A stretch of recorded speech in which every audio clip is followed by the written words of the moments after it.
जय जगन्नाथ। ओडिशार सबू भाइयों भौणी मानको मोर नमस्कार एवं जुहार।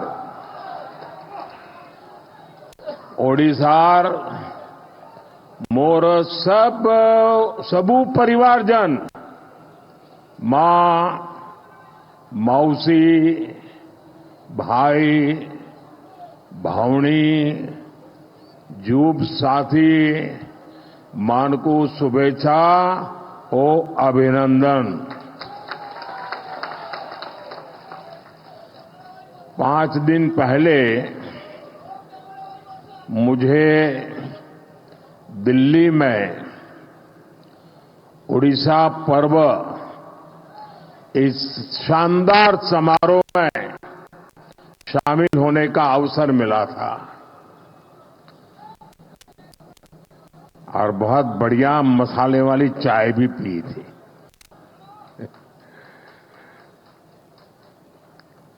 और मैंने धर्मेंद्र को जरा डांटा था। मैंने कहा यार इतना बढ़िया कार्यक्रम किया, मेरे पास जरा ज्यादा समय होता तो मैं और ज्यादा अंदर घूम लेता। शानदार कार्यक्रम था जी। ओडिशा में उड़िया विरासत और गौरव के वो भव्य दर्शन,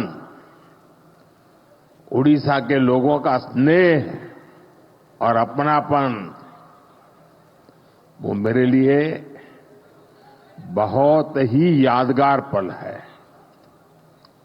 आज मुझे बाबा लिंगराज की पावन धरती पर आने का सौभाग्य मिला है। मैं इस एकाम्र क्षेत्र को प्रणाम करता हूं। मैं महाप्रभु जगन्नाथ के चरणों में प्रणाम करता हूं। साथियों, यहां एयरपोर्ट पर ही इतनी संख्या में आपका आना, उड़ीसा के लोगों का आना, और मुझे तो इसका एंड दिखता ही नहीं है, लोग ही दिखते हैं।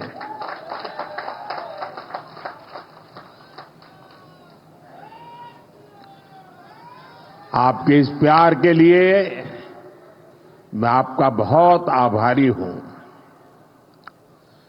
और मैं देख रहा हूं कि एक उमंग, ऊर्जा आपके चेहरों पर, खुशी, चमक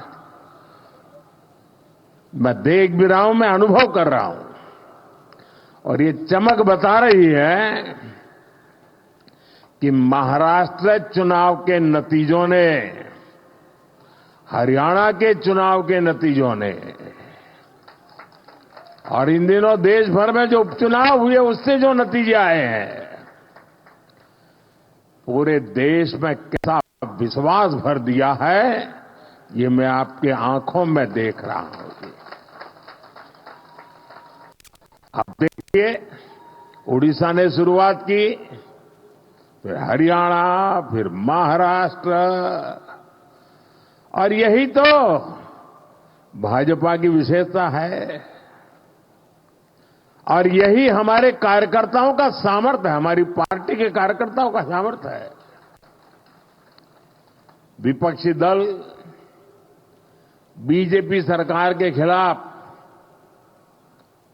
सुबह शाम अपप्रचार करते रहते हैं, लेकिन जनता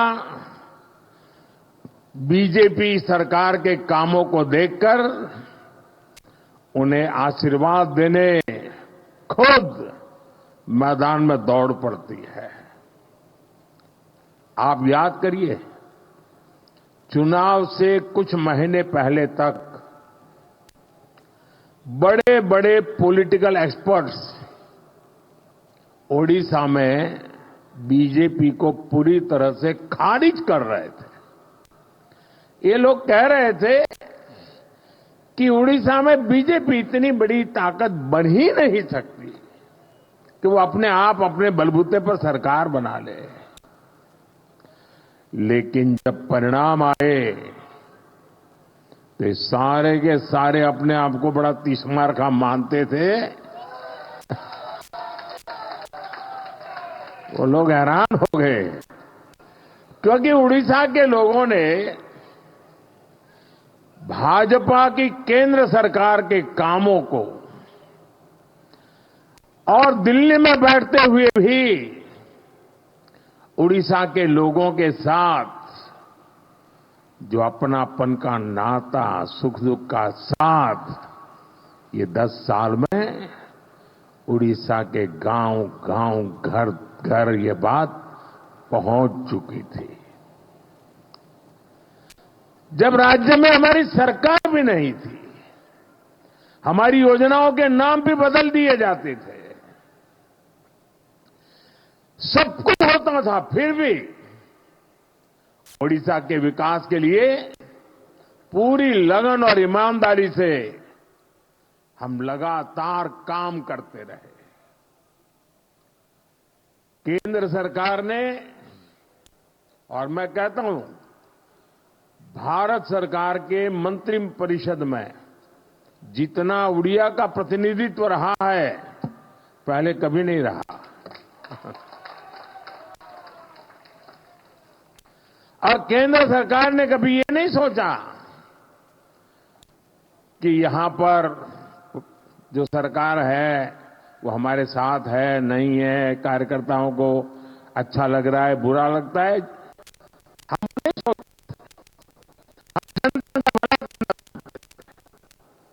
और हमने उड़ीसा को केंद्र से मिलने वाले बजट को 3 गुना किया था।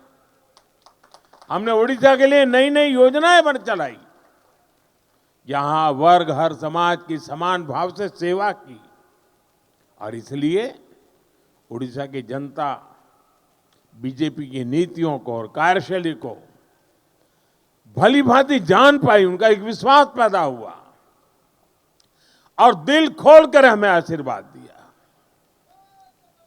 मैं तो इंटीरियर में जाता था, कभी मैं संकोच करता था कि अरे मेरे हिंदी भाषा में मैं बात कैसे पहुंचाऊंगा, लेकिन मैं देख रहा था कि भाषा भी कभी रुकावट नहीं बनी, भाव इतने मजबूत थे जो भाषा से भी ऊपर सवार हो जाते थे।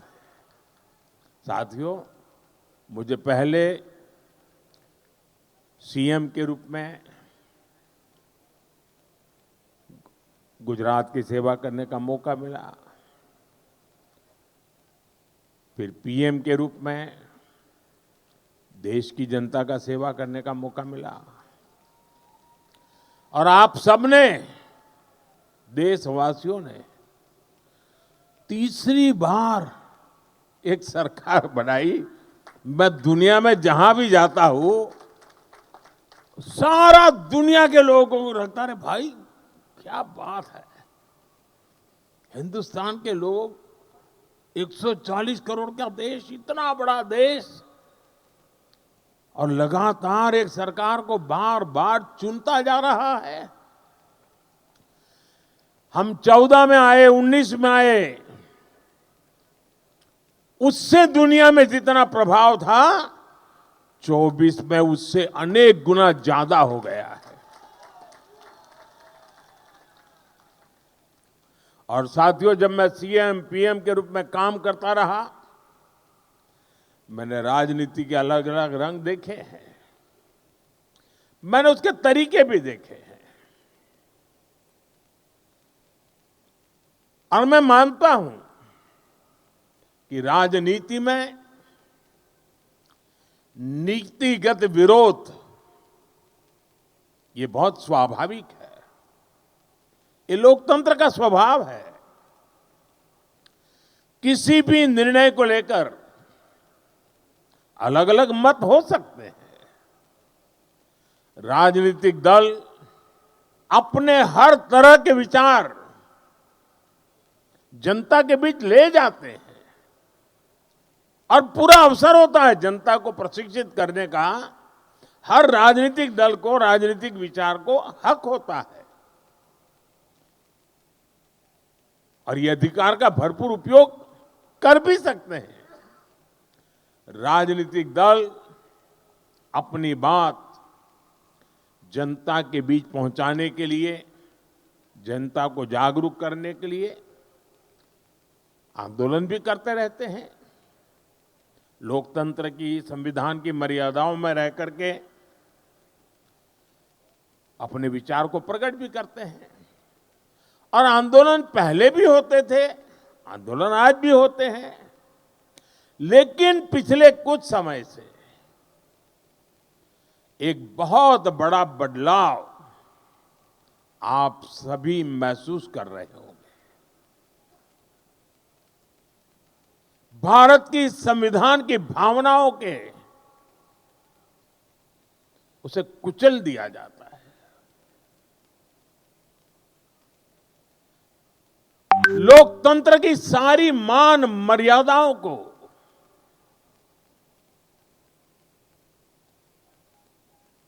अस्वीकार किया जाता है।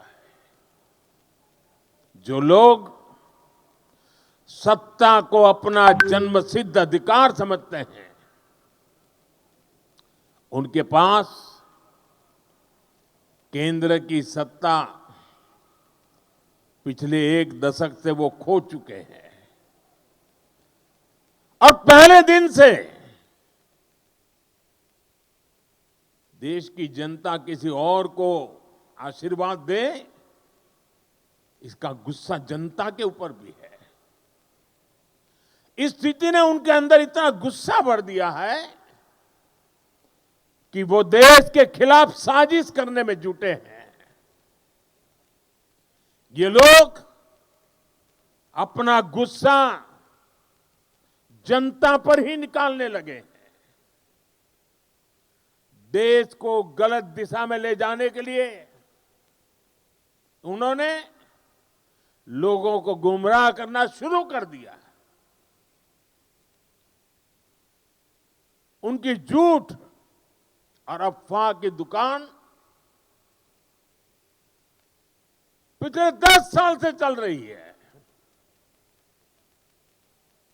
अब उन्होंने इस अभियान को और तेज कर दिया है। ऐसे में जागृत नागरिकों को, भाजपा के कार्यकर्ताओं के लिए, जो देश को प्यार करते हैं उनके लिए, जो संविधान का सम्मान करते हैं उनके लिए, जो लोकतंत्र को जीते हैं उनके लिए,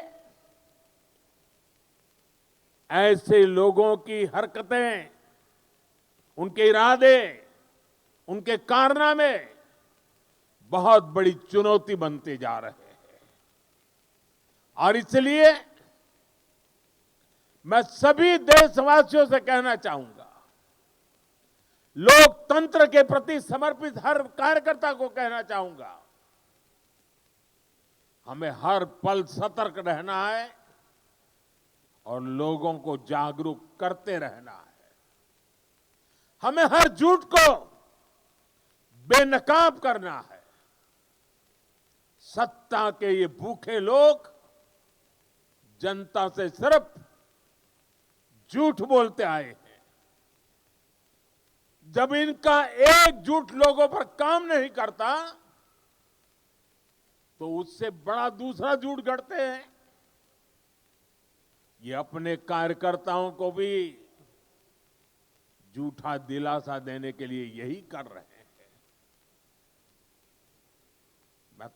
आप भी तो देखते होंगे ना, 2019 में जो चौकीदार उनके लिए चोर था, और एक बार भी चौकीदार को चोर तो गाली नहीं पड़ी। इनका मकसद सिर्फ यही है कि किसी तरह देश की जनता को गुमराह करके सत्ता पर उनका कब्जा हो, ताकि देश आजाद हुआ तब से आज तक जो लूट चलाने वाला गिरोह है, अलग अलग नकाब पहन करके निकला हुआ एक गिरोह है, उसको देश की जनता को लूटने का एक मौका मिल जाए। साथियों, आज केंद्र की भाजपा सरकार ओडिशा के गौरव को, ओडिशा को बड़ी प्राथमिकता दे रही है।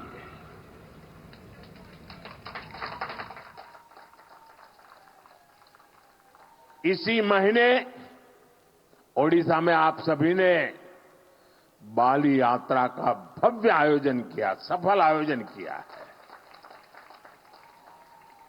और अभी मैं यहां डीजीपी कॉन्फ्रेंस में हिस्सा लेने आया हूं।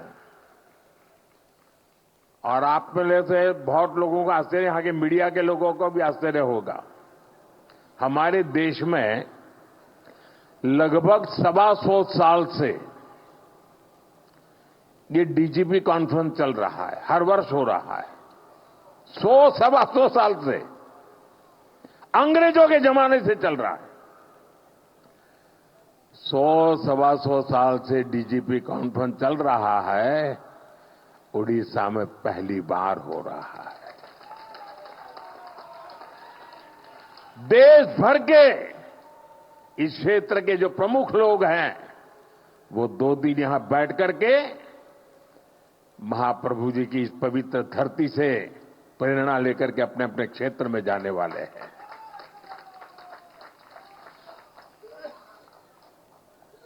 अभी तो डीजीपी कॉन्फ्रेंस है, अभी 4 दिन के बाद 4 दिसंबर को यहां पर नौसेना दिवस का अवसर इस बार पुरी में ऑफ डेमो 2024 का आयोजन हो रहा है।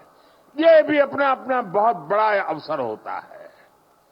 वो भी पुरी के ब्लू फ्लैग बीच पर नौसेना का अपने सामर्थ्य का प्रदर्शन करेगी। इसका मतलब कि पूरा उड़ीसा वैश्विक नजरों की केंद्र में आने वाला है। और फिर 1 महीने के भीतर भीतर 2025 में जनवरी महीने में ही 8 से 10 जनवरी भुवनेश्वर में प्रवासी भारतीय दिवस का बहुत बड़ा आयोजन है। विश्व भर के लोग आने वाले हैं। दुनिया भर के लोगों का आपको स्वागत करने का अवसर मिलने वाला है। और यहां लोग जो भावनाएं लेकर के जाएंगे, पहले G20 में अलग प्रकार के लोग आए थे। ये हमारे देश के ही लोग हैं जो कई वर्षों से विदेशों में रहते हैं, वो सब आ रहे हैं। और ये लोग जब वापस जाएंगे ना, तो उड़ीसा की इतनी कथाएं दुनिया भर तक पहुंच जाएगी। उड़ीसा का भरपूर प्रचार प्रसार होगा और यहां पर्यटन के अवसर बढ़ेंगे। हम उड़ीसा को देश ही नहीं, दुनिया के नक्शे पर प्राथमिकता दिलाना चाहते हैं। इस तरह के आयोजन ओडिशा को मिल रही प्राथमिकता का प्रमाण है। आप अभी से प्रवासी भारतीय दिवस की तैयारियां भी जरूर करें और G20 से भी शानदार होना चाहिए। एक ऐसा अवसर है जिसमें हर कार्यकर्ता अपने सामर्थ्य का प्रदर्शन कर सकता है। हमारा ओडिशा स्वच्छ हो, सुंदर हो, हमारे पास 1 आध महीना है, शानदार कर सकते हैं, सफाई का बड़ा अभियान चला सकते हैं। यहां की संस्कृति से लोग परिचित हो, इसके जन भागीदारी से करना है। उड़ीसा के हर नागरिक को लगना चाहिए दुनिया के मेहमान मेरे घर आ रहे हैं, ये भाव आना चाहिए। हम और आप मिलकर के उड़ीसा के गौरव को बढ़ाएंगे। साथियों, उड़ीसा में डबल इंजन की सरकार बनने के बाद यहां हर सेक्टर में विकास ने नई गति पकड़ ली है। उड़ीसा में एक साथ हजारों करोड़ की इंफ्रास्ट्रक्चर परियोजनाओं पर काम शुरू हुआ है। सरकार की कल्याणकारी योजनाओं का फायदा हर वर्ग को मिलना शुरू हुआ है। खेल हो, शिक्षा हो, पर्यटन हो, हर क्षेत्र में ओडिशा ने जो रफ्तार पकड़ी है वो अभूतपूर्व है। ओडिशा के शहरों में आधुनिक सुविधाएं, नई नई सुविधाएं जोड़ी जा रही है और राज्य की भाजपा सरकार यहां स्टार्टअप इकोसिस्टम डेवलप करने पर फोकस कर रही है। नौजवानों का उज्जवल भविष्य का शिलान्यास हो रहा है। राज्य की धरोहर को समृद्ध बनाने का अभियान भी तेज गति से चलाया जा रहा है। मिशन पूर्वोदय से भी उड़ीसा का विकास की नई रफ्तार पकड़ रहा है। जब इंफ्रास्ट्रक्चर बेहतर होगा तभी यहां की खनिज संपदा, यहां के समुद्री तट औद्योगिक अवसरों में बदलेंगे। साथियों, नए उद्योग प्रदेश में आए, इसके लिए सरकार द्वारा सही नीतियां और सही नीयत की भी जरूरत होती है और जो आज देश और दुनिया के लोग अनुभव कर रहे हैं भाजपा की सरकार बनने के कारण। और ये काम उत्कर्ष उत्कल अभियान के जरिए हो रहा है। उड़ीसा को नए निवेश के लिए तैयार किया जा रहा है। यहां नए उद्योग लगेंगे, नए अवसर बनेंगे, युवाओं को रोजगार मिलेगा। युवा बड़े बड़े अवसरों के लिए तैयार हो, उनके सामर्थ्य का सही इस्तेमाल हो, इसके लिए शिक्षा व्यवस्था में भी बड़े परिवर्तन की जरूरत है। इसलिए भाजपा की सरकार आते ही हमने राज्य में राष्ट्रीय शिक्षा नीति को पूरी तरह लागू किया। ओडिशा में स्कूलों के लिए पीएम श्री योजना और हायर एजुकेशन के लिए पीएम उषा योजना को भी लागू किया। भाइयों बहनों, एक और हम भविष्य निर्माण की दिशा में आगे बढ़ रहे हैं। दूसरी ओर उड़ीसा को जन कल्याणकारी योजनाओं का भी लाभ मिल रहा है।